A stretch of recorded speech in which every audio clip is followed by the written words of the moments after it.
Inilah ilmuwan-ilmuwan Muslim yang jarang orang ketahui. Al-Zahrawi, ahli bedah Andalusia yang menginspirasi dunia. Di kota indah Cordoba, Spanyol pada masa kejayaan Islam, lahirlah seorang anak bernama Abu Al-Qasim Al-Zahrawi. Kota itu bukan sekadar tempat tinggal biasa. Cordoba waktu itu adalah pusat ilmu dunia. Ada perpustakaan besar, sekolah, dan ilmuwan dari berbagai negeri. Sejak kecil Al-Zahrawi suka belajar. Ia penasaran dengan tubuh manusia dan bagaimana cara menyembuhkan orang sakit. Anak-anak lain mungkin sibuk bermain, tapi ia sering merenung. Kenapa orang bisa sakit? Bagaimana cara menolong mereka? Dari rasa ingin tahu itu, ia akhirnya memilih jalan menjadi dokter. Namun Al-Zahrawi tidak berhenti sebagai dokter biasa. Ia adalah seorang ahli bedah.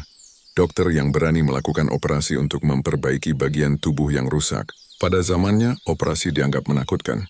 Banyak orang ragu, bahkan sebagian dokter enggan melakukannya. Tapi Al-Zahrawi percaya bahwa dengan ilmu, hati-hati, dan ketelitian operasi bisa menyelamatkan nyawa. Ia menulis buku besar berjudul At-Tasrif. Bayangkan, buku ini terdiri dari 30 jilid. Isinya membahas berbagai penyakit, cara mengobati, hingga teknik operasi. Hebatnya, buku itu dilengkapi gambar alat-alat bedah yang ia ciptakan sendiri. Ada lebih dari 200 alat yang ia buat. Mulai dari gunting, pisau kecil, hingga alat untuk menjahit luka. Banyak di antaranya jadi dasar peralatan bedah modern yang dipakai dokter sekarang. Salah satu penemuan pentingnya adalah penggunaan benang dari usus hewan untuk menjahit luka. Benang itu bisa larut sendiri setelah luka sembuh. Kini dikenal sebagai catgut sutures dan masih dipakai di rumah sakit modern.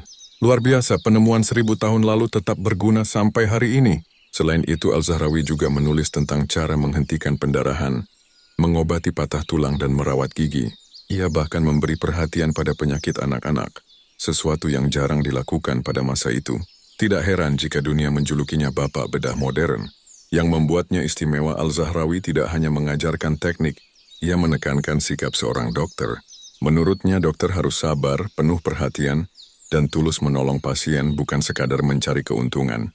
Ia menulis bahwa pasien harus diperlakukan seperti keluarga sendiri. Pesan ini sederhana tapi mendalam, dan masih berlaku sampai sekarang. Buku Al-Tasrif kemudian diterjemahkan ke bahasa Latin dan dipelajari di Eropa lebih dari 500 tahun. Para dokter di Eropa belajar ilmu bedah dari Al-Zahrawi. Bisa dibilang, tanpa beliau perkembangan kedokteran modern mungkin lebih lambat.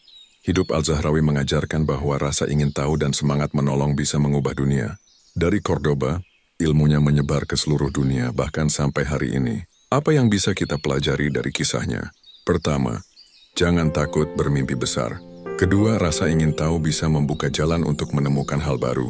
Dan yang paling